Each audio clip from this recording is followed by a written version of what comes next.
बिहार में विधानसभा चुनाव है और चुनाव से पहले भोजपुरी फिल्मों के सुपरस्टार पवन सिंह और चर्चित यूट्यूबर मनीष कश्यप की लखनऊ में हुई हालिया मुलाकात ने बिहार के राजनीतिक को गर्म कर दिया है। वह इसलिए क्योंकि इस भेंट के बाद से राजनीतिक गलियारों में चर्चा तेज हो गई है कि क्या बिहार चुनाव से पहले दोनों मिलकर कोई बड़ा निर्णय लेने जा रहे हैं। और इसकी चर्चा इसलिए भी हुई क्योंकि दोनों के बारे में कहा जा रहा है कि 25 जून से पहले प्रशांत किशोर की पार्टी जन स्वराज का दामन थाम सकते हैं। आधिकारिक ऐलान होना बाकी है। पवन सिंह की मां के साथ दोनों की एक तस्वीर है जो सोशल मीडिया पर शेयर की गई है। पवन सिंह ने इसे शेयर किया जिसमें मनीष कश्यप आशीर्वाद लेते दिख रहे हैं। इससे इस मुलाकात को और भी अहम माना जा रहा है और बताया जा रहा है कि यह सिर्फ एक साधारण मुलाकात नहीं है बल्कि किसी बड़े राजनीतिक समीकरणों की नींव हो सकती है। दोनों की बात करें तो दोनों ने ही बीजेपी से दूरी बनाई है थी। पवन सिंह ने हाल ही में काराकाट लोकसभा सीट से चुनाव लड़ा था 2024 के लोकसभा चुनाव। जी हाँ, हालांकि जीत उनके हाथ नहीं लगी और इस सीट पर एनडीए के उम्मीदवार उपेंद्र कुशवाहा भी मैदान में थे, लेकिन दोनों को हार का सामना करना पड़ा और तब से पवन सिंह बीजेपी से थोड़ा नाराज चल रहे हैं। और मनीष कश्यप ने भी बीजेपी से किनारा कर लिया। पहले बीजेपी में थे और फिर बीजेपी छोड़ दिया। पीएमसीएच में जब उनके साथ मारपीट हुई थी तो एक विवाद के बाद उन्होंने बीजेपी छोड़ दी और पार्टी पर गंभीर आरोप भी लगाए।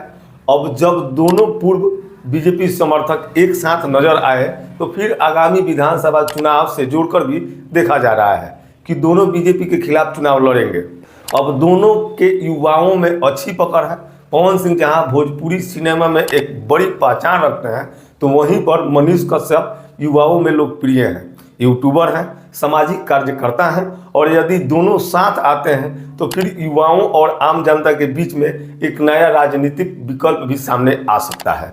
और फिलहाल इस मुलाकात ने बिहार में राजनीतिक में नई हलचल पैदा कर दी है। और सबसे जरूरी बात देखना यह है कि यह जो गठजोड़ है महज एक औपचारिक भेंट है, यहाँ तक सीमित रहती है, औपचारिक भेंट तक, या फिर वाकई में कोई बड़ा राजनीतिक मोड़ सामने आ सकता है। पवन सिंह के राजनीतिक में एंट्री की बात करें तो कोई नई बात नहीं है। उन्हें बीजेपी ने पिछले साल लोकसभा चुनाव में पश्चिम बंगाल के आसनसोल से टिकट दिया था, लेकिन वह चाहते थे कि आरा लोकसभा सीट से चुनाव लड़े, लेकिन अंतिम समय में काराकाट से वह निर्दलीय उम्मीदवार के तौर पर मैदान में उतरे और एनडीए की गणित पूरी तरह से बिगाड़ दिया। काराकाट से एनडीए उम्मीदवार उपेंद्र कुशवाहा उनके अनुसार पवन सिंह के कारण ही उनकी हार हुई। वहीं हाल ही में पीएमसीएच में पिटाई के बाद मनीष कश्यप ने बीजेपी से इस्तीफा दे दिया और उनका यह कहना है कि पार्टी ने उनके साथ सही नहीं किया। दूसरी ओर जन स्वराज के लिए प्रशांत किशोर लंबे समय से बिहार में जनसंपर्क अभियान चला रहे हैं और अगर दोनों जन स्वराज ज्वाइन करते हैं तो यह एनडीए के लिए बड़ा झटका हो सकता है, क्योंकि एनडीए का वोट कटेगा। मनीष कश्यप बीजेपी छोड़ चुके हैं और पहले शामिल हुए थे लेकिन आरोप के साथ छोड़े हैं। पिछले साल लोकसभा चुनाव के दौरान बीजेपी में मनीष कश्यप शामिल हुए थे। बीजेपी की दिल्ली की पूर्व अध्यक्ष रहे मनोज तिवारी ने उन्हें शामिल कराया था। मनीष कश्यप सोशल मीडिया पर फेमस हैं और वह बिहार में सरकारी विभागों, सरकारी कामों में भ्रष्टाचार को ढूंढने का दावा करते हैं और इससे ही सोशल मीडिया पर पॉपुलर हुए हैं।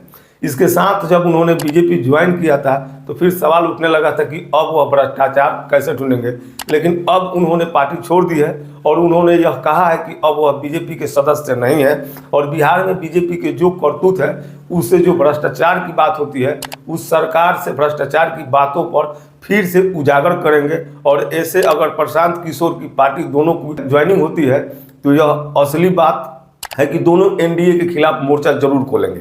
लेकिन सबसे बड़ी बात यह है कि प्रशांत किशोर किसी गठबंधन में नहीं है और ना ही इंडिया के साथ है, मतलब कांग्रेस और आरजेडी जिसमें तेजस्वी यादव हैं, और ना ही नीतीश और बीजेपी के साथ होंगे। तो हो सकता है कि दोनों के जो पोल खोलने का काम यह दोनों करेंगे, मतलब पवन सिंह और फिर मनीष कश्यप। लेकिन इन दोनों के बीच में त्रिकोणीय मुकाबला भी होगा। त्रिकोणीय इसलिए क्योंकि बिहार विधानसभा चुनाव नवंबर में होना है। 243 सीटों पर प्रशांत किशोर दावा ठोक रहे हैं कि 243 सीट पर हम अपने उम्मीदवार को उतारेंगे और अगर 243 सीटों पर उम्मीदवार उतारा जाता है तो फिर सबसे दिलचस्प बात यह भी होगी कि आखिर मनीष कश्यप और पवन सिंह ये दोनों किस विधानसभा सीट से चुनावी मैदान में उतरते हैं।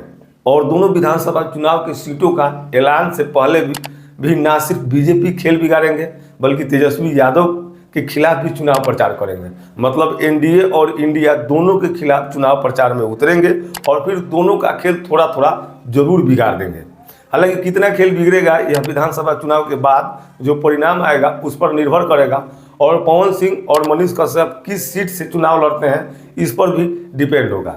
लेकिन फिलहाल यह जो जानकारी थी छोटी सी, अगर यह दोनों पार्टी ज्वाइन करते हैं जन स्वराज, तो इस पर कुछ बड़ा अपडेट भी आएगा और उसके बाद हम आपको विस्तार से इसके बारे में आप तक पहुंचाएंगे और इनके बारे में आपको बताएंगे। फिलहाल ये छोटी सी जानकारी थी, आपको अच्छी लगी तो हमारे चैनल से जुड़िए, सब्सक्राइब कीजिए, शेयर कीजिए, कमेंट कीजिए और देखते रहिए सूचना केंद्र लोकल न्यूज।